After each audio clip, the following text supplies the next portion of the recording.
పౌలు భక్తుడు ఒక మాట అంటాడు, పాపములో వేశ్యగా జీవించిన వారు కూడా దేవుని కృపను బట్టి కన్యకలుగా మార్చబడతారు అన్నట.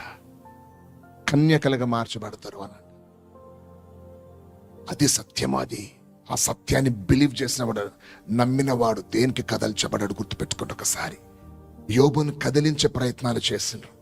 యోబును అందరు స్నేహితులు ప్రతి ఒక్కరు కదిలించే ప్రయత్నాలు చేస్తే కదల్చబడలేదు. తన నీతి తనకు తెలుసు. దేవుడు పలికిన మాట అది. గట్టి నిలబడ్డాడు. పరిస్థితులన్నీ అనుకూలంగా లేకపోయినా కూడా he stood what God said about him. దేవుడు ఆయన గురించి ఏం చెప్పాడో దాని మీద నిలబడ్డాడు. దేవుడు నీ గురించి ఏం చెప్పినాడు? నూతన సృష్టివి, నువ్వు క్షమించబడినవు, పాతవన్నీ గతించిపోయినవి, పాతయన్ని తుడిచివేసినాడు, నేను నూతన సృష్టిగా చేసినాడు. తండ్రిని పశ్చాత్తాపడినవు, క్షమాపణ అడిగినావు, గతమంతా కడిగి తుడిచివేసినాడు దేవుడు.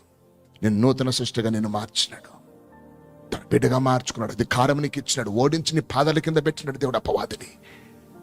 తొక్కమని చెప్పినాడు. అది నీ స్థితి, అది నీ పొజిషన్. నువ్వు క్రీస్తులో నీ స్థితి అది. క్రీస్తులో నువ్వు బలవంతుడవు. నీవు ఆయన రక్తం నీపై ఉన్నది, దేవదూతలు నీకు తోడుగా ఉన్నారు, ఆయన వాక్కు నీకున్నది, నిబంధన ఉన్నది. గుర్తుపెట్టుకోండి, దావీదు గొలియాతో పోరాటప్పుడు ఒకటే మాట, ఎందుకు ఓడించినాడు గొలియాతో అన్నట్టు ఒకటే మాట. తను బలం ఎక్కడ వచ్చిందంటే, నేను సున్నతి చేయబడిన వాడిని, వాడు సున్నతి లేనివాడు. నేను నిబంధన కలిగిన వాడిని, రక్త నిబంధన కలిగిన వాడిని, వానికి నిబంధన లేదు, నేనే గెలుస్తా, నా పక్షంలో దేవుడు ఉన్నాడు.